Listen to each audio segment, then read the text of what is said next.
நமது குபேர கலச அறக்கட்டளை தலைவி கோல்சார கலையரசி காளிஸ்ரீ அவர்கள் நாடியில் எளிமையாக பலன் எடுப்பது எப்படி என்பதை பற்றி விளக்கமான உரையை வருகிறார். வருக வருக என வரவேற்கிறோம். எல்லாருக்கும் வணக்கம். என்னை ஈன்றெடுத்த எனது தாய் தந்தைக்கும் இந்த ஜோதிட கலையை கற்றுக் கொடுத்த அத்துணை குருநாதர்களின் பாதம் பணிந்து நாடி ஜோதிடத்துல எளிமையா பலன் எடுக்கிறது எப்படி அப்படிங்கறத நம்ம பார்க்கலாம். பொதுவாவே நாடி அப்படிங்கறதுல கிரக சேர்க்கைகள் 3 விதம் அப்படிங்கறத நம்ம பார்த்தோம். எதிர்ச்சேர்க்கை, ரெண்டாவது இந்த கிரக சேர்க்கைகள் அப்படிங்கறதோட மெயினா முக்கியமா ஆண்கள் அப்படின்னா குரு பகவானையும், பெண்கள் அப்படின்னா சுக்கிரனையும் நம்ம எடுக்கிறோம். அப்போ இந்த கிரகங்கள் ரீதியா எளிமையா எப்படி நம்ம பலன் எடுக்கலாம் அப்படிங்கும் போது பாத்தீங்கன்னா, பொதுவாவே குரு பகவான் ஒரு ராசி கட்டத்துல இருந்து இன்னொரு கட்டத்துக்கு வர்றதுக்கு 12 வருடம் ஆயிடுது. அதே மாதிரி சுக்கிரன் பாத்தீங்க அப்படின்னா மாத கிரகம். அப்போ நமக்கு அந்த குரு பகவானுடைய தன்மைகள் ஆணுக்கு மட்டும்தான் பேசுமா, பெண்ணுக்கு பேசாதா அப்படின்னா, கோச்சார ரீதியாக குரு பகவான் ஒரு ராசியில் எந்த இடத்துக்கு சஞ்சாரம் ஆகுறார், அந்த ராசியில என்ன பதிவுகள் இருக்கோ அதை செயல்படுத்துறதுக்கு வந்திருக்கிறார் அப்படின்றது காமனான விஷயம், பெண்ணுக்கும் சரி ஆணுக்கும் சரி. அப்போ ஆண்களாக இருந்தாலும் சரி பெண்களாக இருந்தாலும் சரி, அது ஆண்களுக்கு மையமா அவர்களுக்கு குருவை எடுக்கிறதும், பெண்களுக்கு குரு பகவான் எந்த ராசியில் சஞ்சாரம் ஆகிறார், என்ன பதிவுகளோடு வருகிறார், என்ன செயல்பாடு படுத்த போறார் அப்படின்றத நம்ம பாக்குறோம். இப்ப பாத்தீங்க அப்படின்னா சுப நிகழ்வுகள் சார்ந்த விஷயங்கள் அப்படின்னா எப்பவுமே நம்ம குரு பகவானத்தான் மையமா எடுத்து நம்ம பாக்குறோம். இப்போ குரு பகவான் அப்படின்னு சொல்லி இப்ப கோச்சார ரீதியா அப்படின்னா இப்போ மிதுனத்துல இருக்கிறாரு.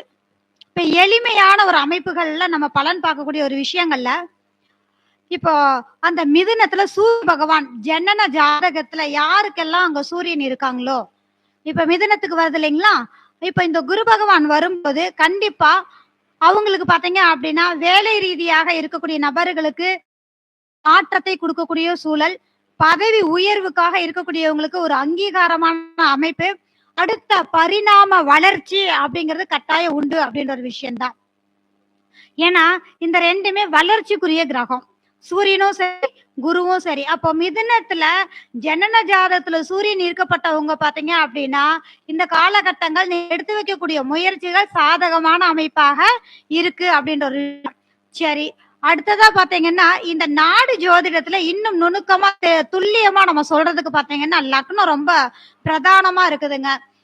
ஏன்னா பொதுவா நாடி மட்டுமே பேசினா ஜெயிக்க முடியுமா, இல்ல பராசரம் மட்டும் சொல்லி ஜெயிக்க முடியுமா அப்படின்னா, ஜோதிடங்கள் பல விஷயங்கள் பல பரிணாமங்கள்ல இருக்கு. யார் யாருக்கு எது செட் ஆகுதோ அதன் அடிப்படையில கொண்டுட்டு போகும்போது எளிமையா ஜோதிட பலன்கள் சொல்றதுக்கு ஈஸியா இருக்கு அப்படின்ற போது, இந்த பராசர முறைகள் ரீதியாகவும் சரி, இந்த கணத்தை எடுத்து நாடி முறைகள் கிரக சேர்க்கைகள் ரீதி பார்க்கும்போது எக்ஸாக்டா பதிவாகக்கூடிய சூழ்நிலையா இருக்கு அப்படின்றதுதான். இப்ப பாருங்க, மிதுன லக்னக்காரங்க எடுத்து இப்ப நம்ம சொல்லிட்டோம், குரு சூரிய நோக்கும் போது பதவி உயர்வு சார்ந்த விஷயங்கள் தலைமை கிடைக்குது அப்படின்ற ஒரு விஷயத்த நம்ம சொல்றோம். ஆனா இப்ப எக்ஸாக்டா லக்னத்தை வச்சு சொல்லும் போது இன்னும் எப்படி அப்படின்னா, இப்ப கன்னி லக்னக்காரங்களுக்கு சூரியன் பாத்தீங்கன்னா 12ஆம் அதிபதியா வருவாரு.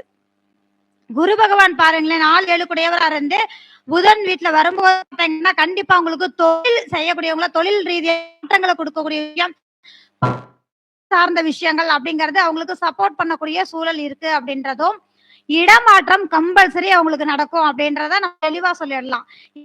இந்த கிரக சேர்க்கை வளர்ச்சிக்கு உண்டான கிரக சேர்க்கைன்னு பொதுவா நம்ம சொல்றதை விட அந்த வளர்ச்சிக்காக ஒரு இடம் மாறி நீங்க செயல்படக்கூடிய தன்மைகள் உண்டு அப்படிங்கறது லக்னம் சொல்லுது.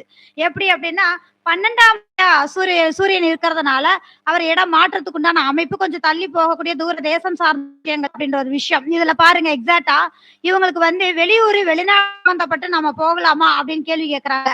அப்ப கால சக்கரத்துக்கு குரு பகவான் 12ஆம் அதிபதி. அப்ப தொழில்னு சொல்லக்கூடிய இடத்துல இங்க சஞ்சாரம் ஆகுறாருன்னா அவருக்கு கண்டிப்பா நாடி முறைகள்லயும் சரி லக்ன ரீதியாவும் நம்ம எடுத்து பார்க்கும்போது மிக அற்புதமா எளிமையா சொல்லிடலாம். உங்களுக்கு தொழில் முறை ரீதியா அதுவும் 12ஆம் அதிபதி. அப்ப நம்ம பராசர முறைகள்ல பாருங்க 12ஆம் அதிபதினா வெளியூர் வெளிநாடுன்னு சொல்லுவோம். இப்ப கண்டிப்பா இந்த காலகட்டங்கள் போவீங்க, அதனால உங்களுக்கு நிச்சயமா வளர்ச்சி உண்டு அப்படின்றத சொல்லிடலாம். இன்னொரு விஷயம் என்னன்னு சொல்லி பாத்தீங்கன்னா, குடும்பத்தை விட்டு கொஞ்சம் தள்ளி போறதுனால வளர்ச்சியா வீழ்ச்சி ஒரு கிரக அமைப்புலாம் இருக்குதுங்க. இந்த கிரக அமைப்புகள் ரீதியா 7ஆம் அதிபதியாவும் குரு வர்றாரு இல்லைங்களா? அப்போ இந்த அமைப்பை எடுக்கும்போது இந்த கிரகம் யார தொடுறாங்க அப்படிங்கிற ஒரு அமைப்பு பார்க்கும்போது நல்ல மாற்றத்தை கொடுக்கக்கூடிய ஒரு சூழல் அப்படிங்கிறது தான். சரி, இப்போ இந்த சூரியன் இந்த அமைப்புகள்ல நம்ம சொல்லிடுறோம். அமைப்புகள்ல சந்திரன் இருக்கு அப்படின்னு சொல்லி பார்த்தோம் அப்படின்னா, இங்க குரு பகவான் செல்றார் அப்படிங்கும்போது பொதுவாவே பாத்தீங்கன்னா குருவும் சந்திரனும் இணைந்தால் பாத்தீங்கன்னா குரு சந்திர யோகம் அப்படின்னு சொல்றோம், குருச்சந்திர யோகம்னு சொல்றோம் இல்லைங்களா? இதுல இன்னொரு விஷயத்தையும் நம்ம மையப்படுத்தி பார்க்கணும். இது நல்ல விஷயம் மட்டுமே செய்யுமா அப்படின்னு சொல்லி பாத்தீங்கன்னா, இந்த குரு அமைப்புகள் எந்த பாவகத்துல இருக்குதோ, அதாவது எந்த ஒரு ஏமாற்றத்தை சந்திக்கிறாங்க அப்படிங்கறத முதல்ல சொல்லலாம். அமைப்பு தானே யோகம்னு சொல்லுவாங்க, குருச்சந்திர யோகம் சொல்லுவாங்க. நீங்க என்ன ஏமாவதுல சம்பந்தப்பட்ட விஷயங்கள் யூடியூப்ல நிறைய வந்துருச்சு. எல்லாருக்குமே இந்த கிரகம் என்ன செய்யும், எந்த மாதிரி நவஜாதத்துல எங்க இருக்குன்னு எல்லாம் தெரியுது.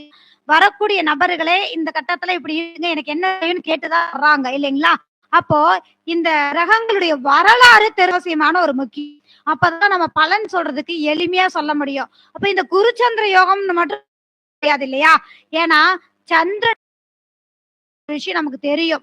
அப்போ இந்த குருவுக்கும் சந்திரன் போது சந்திர பகவான் பாத்தீங்கன்னா 15 நாள் வளர்வதும் தேய்வதுமாக இருக்கும். அப்போ திடீர்னு ஒரு நிலையான அமைப்பாத ஒரு கிரகம் அப்படின்னா சந்திரனை தான் நம்ம எடுப்போம். அப்போ குரு பகவான் வரும்போது கட்டாயமா அந்த இடத்துல பாத்தீங்க அப்படின்னா ஒரு சூழல் இருக்கு. இதை எக்ஸாக்டா நம்ம எப்படி எடுக்கலாம்னு பாத்திரலாங்களா?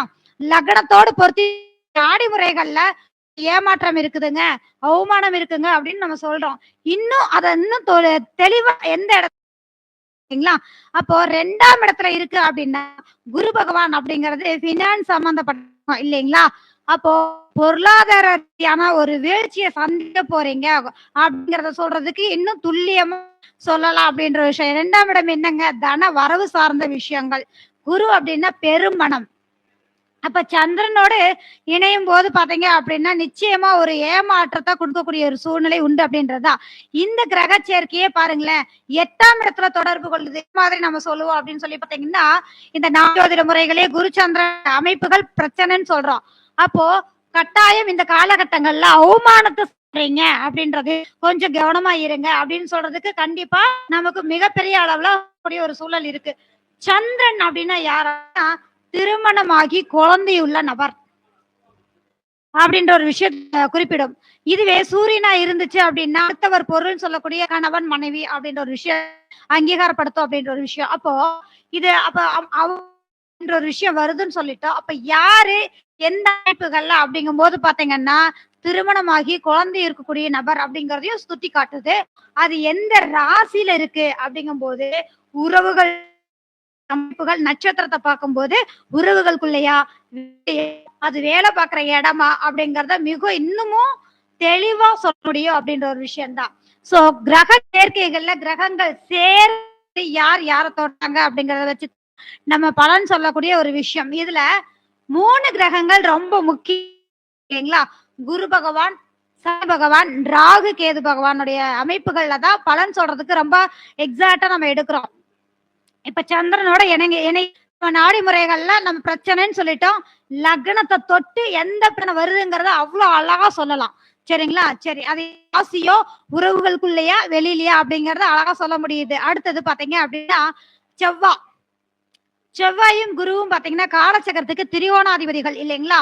அவங்க அதாவது ராஜ கிரகங்கள் கூடியது குருவும் செவ்வாய் பிளஸ் சூரியன். இந்த ராஜ கிரகங்களாக இருக்கக்கூடிய குரு செவ்வாய் சேர்க்க எந்த ஒரு நிகழ்வு நடந்தாலும் இல்ல சுபமான செயல்பாடுகளுக்கு பாத்தீங்கன்னா குரு பலன் வந்துடுச்சா, குரு பார்வை இருக்கான்றத கேட்டுதான் நம்ம முன்னாடி வந்து உட்கார்றாங்க.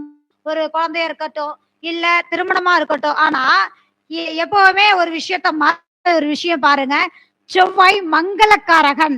நாடில அழகா சொல்லப்படக்கூடிய விஷயம் பராசுர முறைகள்ல சொல்லப்படுறதை விட அதுல எதிரி அப்படின்ற ஒரு விஷயம், போராட்டம் அப்படிங்கிற ஒரு விஷயம் நம்ம செய்யக்கூடிய தொழில் ரீதியா. இப்போ சனி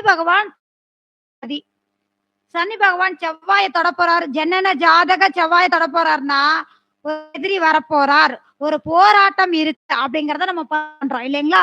லக்னத்துக்கு 4ஆம் இடமா இருக்கும்போது அந்த சொத்துக்கள் ரீதியாக நிச்சயமா நீங்க ஒரு போராட்டம் எதிர்ப்ப ரத்த உறவுகள் சம்பந்த சந்திக்க போறீங்கன்னு சொல்லணும். இப்போ இப்படி சொல்ற மாதிரி அந்த குரு செவ்வாய் தொடுவதே மங்களத்தை ஏற்படுத்தக்கூடிய ஒரு அமைப்பு அப்படின்றதுதான். ஏன்னா ஒவ்வொரு சுப நிகழ்வுகள் நடக்கும் போதும் ஒவ்வொரு நம்ம சொல்லக்கூடிய ஒரு விஷயம் என்னன்னா 9 கிரகமுமே நல்ல விஷயமும் கிடையாது. அதே மாதிரி 9 கெட்ட கிரகமும் கிடையாது. ஏன்னா அவங்களுக்குன்னு அந்த கிரகம் என்ன கொடுப்பனையோட விதிக்கப்பட்டு லக்னத்தோடு தொடர்பு கொண்டு வருதோ அதன் அடிப்படையில தான் அவங்களுக்கு பல விஷயம். அப்போ இந்த குரு செவ்வாய் அப்படிங்கும் போது பாத்தீங்கன்னா நிச்சயமா வீடுகளை அப்படிங்கும் போது பாருங்க 2ஆம் இடம் அப்படிங்கிறது என்ன அப்படின்னு சொல்லுவோம். 2ஆம் இடத்துல செவ்வாய் இருக்கு. இப்ப கோச்சாரத்துல குரு பகவான் உள்ள வர்றாரு அப்படின்னு சொல்லி பார்க்கும்போது இப்ப ரிஷப லக்னக்காரங்க எல்லாருக்குமே பாருங்க வீட்டுல சுப நிகழ்வுகள் கட்டாயம் உண்டு. வீடுங்கும் போது 2 விசேஷங்கள் கூடி வரக்கூடிய தன்மைகள் உண்டுங்க அப்படின்ற ஒரு விஷயம் தான். ஏன்னா குரு தன்னிட்டையே பாத்தீங்க அப்படின்னா செவ்வாய் மங்களக்காரகன்னு சொன்ன இல்லைங்களா. ஒரு புது உறவு உள்ள வரணும் அப்படின்னா 2ஆம் இடம் சப்போர்ட் பண்ணணும். அப்ப 2ஆம் இடம் சப்போர்ட் பண்ணாதான் புது உறவுல வரும். புது உறவு ஒரு குடும்பத்துல இணையுது அப்படின்னா 2 முறைகள்ல இணையும். அது எந்த முறைகள்ல அப்படிங்கும் போது ஒரு திருமணம் ஆனா இன்னொரு இருந்து அந்த பெண்ணானப்பட்டவர் நம்ம வீட்டுக்கு அவங்க உள்ள வர்றாங்க அப்படிங்கும் போது அது புது வரவுக்கான ஒரு சூழலா நம்ம சொல்றோம்.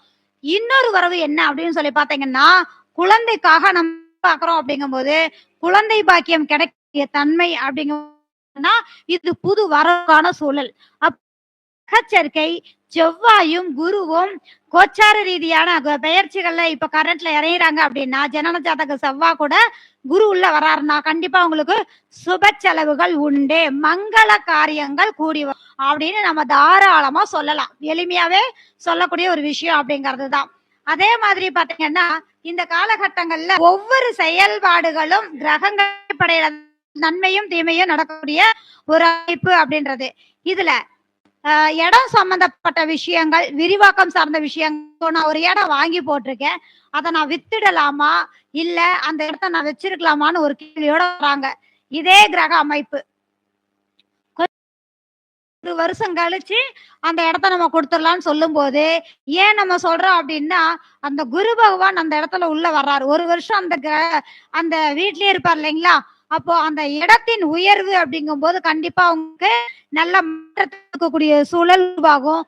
இடத்துல புதியதான ஒரு விஷயங்கள் உருவாகும் போது மார்க்கெட் ஏறக்கூடிய சூழல் கண்டிப்பா இருக்கு அப்படின்ற ஒரு விஷயம்தான்.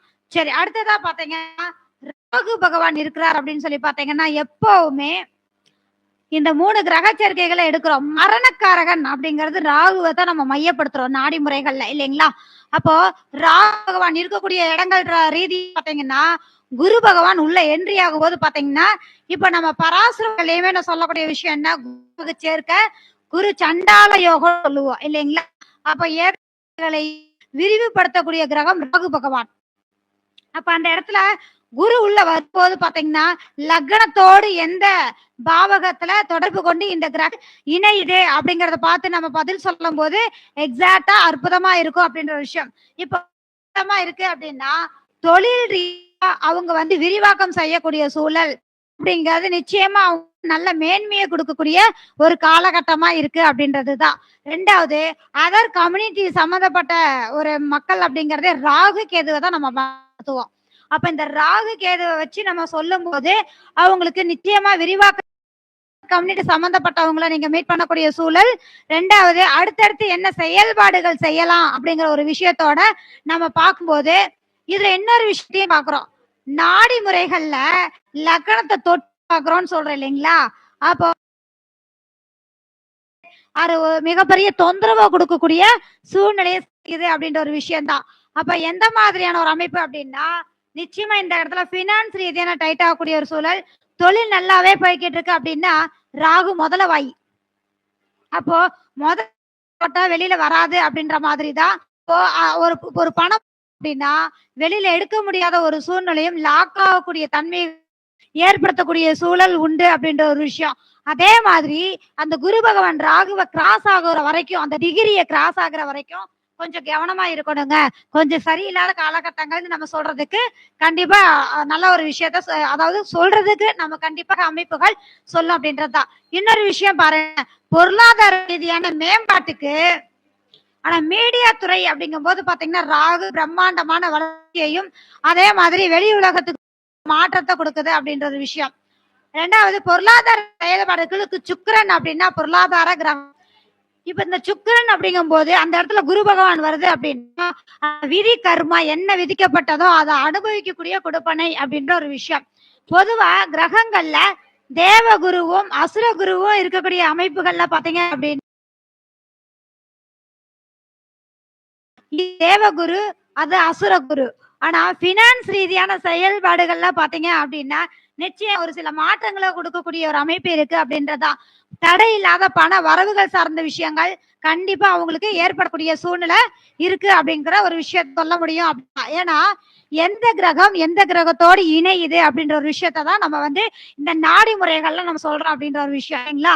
அப்ப கண்டிப்பா அந்த ஒரு வருட காலங்கள் பொருளாதார மேம்பாட்டத்தை அவங்க சந்திக்க போறாங்க அப்படின்ற ஒரு விஷயமும் இருக்குன்றதா. பெண்கள் ரீதியாக அப்படிங்கும் போது பாத்தீங்கன்னா சுக்கிரன்ங்கிறது மனைவிக்கான கிரகம். அப்போ மனைவி சார்ந்த செயல்பாடுகள் ரீதியா இப்ப வேலைக்கு போகக்கூடிய மனைவியா இருக்காங்க அப்படின்னா அவங்களுக்கு சம்பள உயர்வு, ஒரு பதவி உயர்வு மாதிரியான செயல்பாடுகள் கிடைக்கிறதுக்கான ப்ராசஸ் கண்டிப்பா நல்லா இருக்கு அப்படின்ற ஒரு விஷயம்தான். அதே மாதிரி லக்னத்துக்கு 4ஆம் இடத்துல இந்த கிரக இணைவுகளோட அதாவது ஜனன ஜாதத்துல சுக்கிரன் இருந்து கோச்சார குரு குரு பகவான் உள்ள என்ட்ரி ஆகுறாரு அப்படின்னா கண்டிப்பா இந்த காலகட்டங்கள்ல அவங்களுக்கு வீடு வண்டி வாகன யோகங்கள் நல்ல செல்வ செழிப்போடு இருக்கிறதுக்கு சப்போர்ட் பண்ணக்கூடிய ஒரு அமைப்பாக இந்த இடத்துல உங்களுக்கு பதிவாகுது அப்படின்ற ஒரு விஷயம்தான்.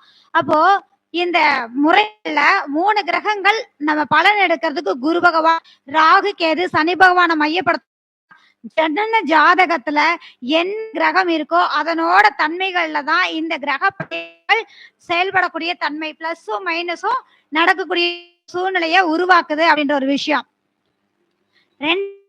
தொழில் சம்பந்தப்பட்ட விஷயங்கள் கேள்விகள் என்ன, நான் என்ன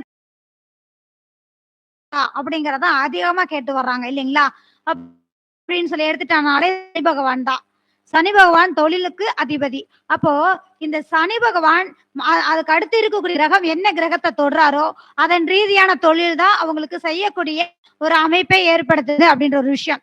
அப்போ ஒரு புதனை தொடுது சொல்லி பாத்தீங்க அப்படின்னா அந்த சனி பகவானுக்கு அடுத்து புதன் இருக்கு அப்படின்னா அவங்க ஜோதிட ரீதியாக நல்ல ஒரு அமைப்புகள் அவங்களுக்கு நல்லா இருக்கு, நான் ஜோதிடம் கத்துக்கலாமா அப்படின்னு இருக்கக்கூடியவங்களுக்கு தாராளமா அவங்களுக்கு விதி கொடுப்பனையே இருக்குங்க, அவங்களுக்கு ஜோதிடம் நல்லா வரும் அப்படின்னு சொல்லலாம். அதே மாதிரி டாக்குமெண்ட் பேப்பர் சம்பந்தப்பட்ட விஷயங்கள், மளிகை கடை, இது மாதிரியான வேலைகள், அதே மாதிரி தவணை முறைகள் சம்பந்தப்படக்கூடிய விஷயங்கள் எல்லாமே பாத்தீங்க அப்படின்னா புதன் பகவான சனி பகவான் தொடர்பு கொள்ளும் போது கண்டிப்பா அவங்க அந்த வேலை எடுத்துக்கிறது அவங்களுக்கு மிகப்பெரிய யோகத்தை ஏற்படுத்தும் அப்படின்ற ஒரு விஷயம் தான்.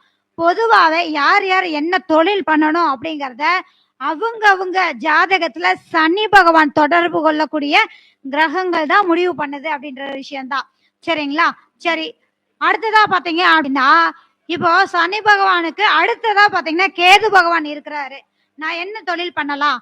பொதுவா பாருங்க, சனி பகவான் தொழிலுக்கான அதிபதினு நம்ம சொல்லிட்டோம். அவர் வக்ரம் ஆகும் போது பாத்தீங்க அப்படின்னா பல வேலைகள்ல கத்துக்கிட்டு விட்டுட்டு தான் வருவாங்க.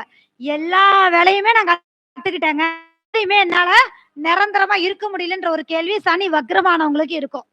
அப்ப அவங்களுக்கு அந்த சனி பகவான் கேது பகவானை தொடர்றாரு அப்படின்னா அந்த வக்ர சனின்னு இல்ல, நார்மலா இருக்கக்கூடிய சனியா இருந்தாலும் நேர்கதியா இருக்கக்கூடிய சனி பகவானா இருந்தாலும் அந்த கேதுவை தொடும்போது அப்படிங்கும் போது பாத்தீங்கன்னா சிஐடி தொழில் சம்பந்தப்படக்கூடியவங்களுக்கும் சரி, அதே ஆன்மீக ரீதியா ஜோதிடங்கள், ஆன்மீகம், மறை பொருள் கண்டுபிடிக்கக்கூடியவங்க, சாப்ட்வேர், கம்ப்யூட்டர், இது மாதிரியான வேலைகளுக்கு மிகப்பெரிய அளவுல சப்போர்ட் பண்ணுது. அப்ப இப்ப உங்களுக்கு தெரியும் சனி வக்ரமா இருக்கு, பல தொழில் கத்துக்கிட்டாங்க, எதுல நிலையா இருக்குதுன்னு தெரியாம இருக்காங்க அப்படின்னா அந்த சனி பகவான் அடுத்து எந்த கிரகத்தை தொடர்பு கொள்கிறாரோ அதுவே அவங்களுக்கு நிலையான தொழில் வாழ்வாதாரத்தை கொடுக்கறதுக்கு தயாராக உள்ளார். அதை தெரிஞ்சுக்கிட்டாலே போதுங்க, எந்த தொழில் வருங்கிற போராட்டமே நின்னுடும் அப்படின்ற ஒரு விஷயம்தான்.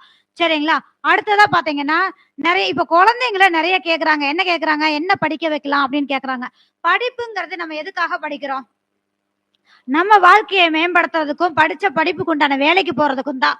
அப்போ நம்ம ஜாதக ரீதியா படிக்கக்கூடிய கிரகங்கள் அப்படிங்கறதையும் தாண்டி அந்த படிச்ச படிப்பு வேலை ரீதியா நமக்கு வருமானத்தை கொடுக்குமா அப்படிங்கிற ஒரு விஷயத்த தொடர்பு கொண்டு பார்க்கும்போது தான் எக்ஸாக்டா நமக்கு அது நிச்சயமா நமக்கு பலனளிக்கக்கூடிய ஒரு விஷயமா இருக்கும்.